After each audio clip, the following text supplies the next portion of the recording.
We love this series. We're back with it by the decade. We're breaking down the rules of retirement and how they change as we age. A new CNBC Survey Monkey poll found that's out today finds that 44% are cautiously optimistic about their ability to meet their retirement goals, but 69% are concerned about being able to stop working fully. So here to share some moves to boost those numbers, CNBC's senior personal finance correspondent, Sharon Epperson. Always good to have you. Great to be here. So if you are in your 60s and you're not Al Roker, and you're thinking about retiring, you say that you could take it for a test drive. What does that mean? I think it's really important that people prepare for what retirement is going to be like. Okay. People think they're going to travel, they'll spend time with family, but realistically, how much time every day, every week are you going to be spending doing that? What are you going to do on the average Tuesday? So figure out what you may want to do in retirement, who you want to do it with, and where you're going to do it, where you're going to live.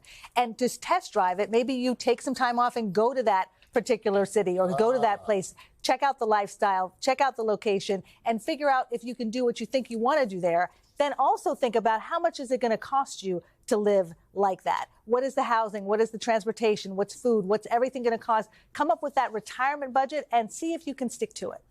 Okay, so let's back into the 50s now.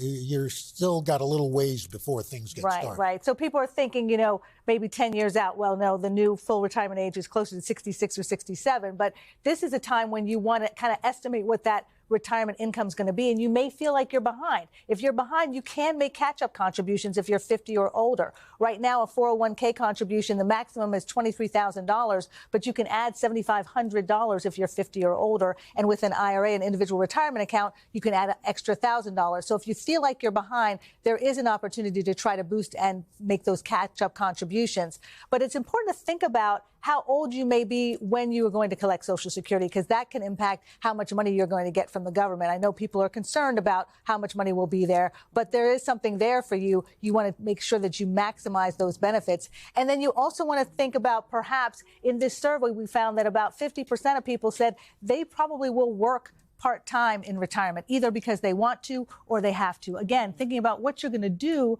when you're retired. Working part-time may be something that you'll need to supplement your retirement income, but it may also be just something you want to do for fun. All right, now let's go back into our 40s. I feel like that's the point in most people's lives where you have the greatest earning growth, but you also have a lot of expenses. You have the greatest earnings growth and often rising expenses, and you really need to keep your handle on that. You need to monitor those expenses, and you want to make sure that you control day-to-day costs, because in this survey, a lot of people said that the biggest reason why they feel behind is because of the debt that they owe, and they're trying to pay that down. So you want to make sure that you're doing that you're paying down the debt, but you're also trying to increase emergency savings so you're not accumulating more debt if something happens. And then you also want to make sure that you prioritize your retirement over college savings. A lot of people at that point are like, I need to put more money in college savings, need to put more, but you have to keep in mind that your retirement is important too, and there are no scholarships for you there. All right, so as we, again, go by the decades here, we were just in the 40s, so let's do 20s and 30s. I don't think a lot of folks in their 20s and 30s are probably even thinking about retirement. They don't think about it that way. It's a completely different way of thinking. It's thinking about, how can I be financially free?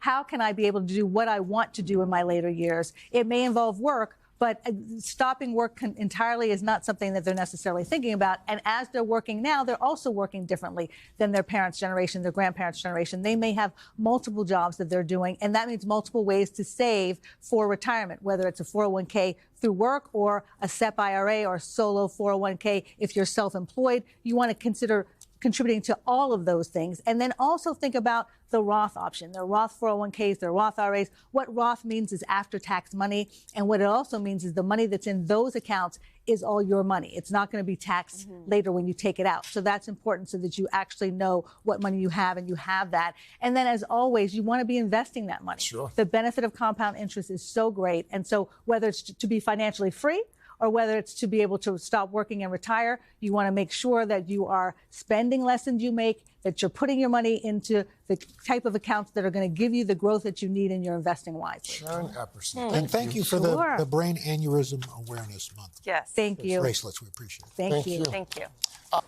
Hey, thanks for watching. Don't miss the Today Show every weekday at 11 a.m. Eastern, 8 Pacific on our streaming channel, Today All Day. To watch, head to today.com/allday or click the link right here.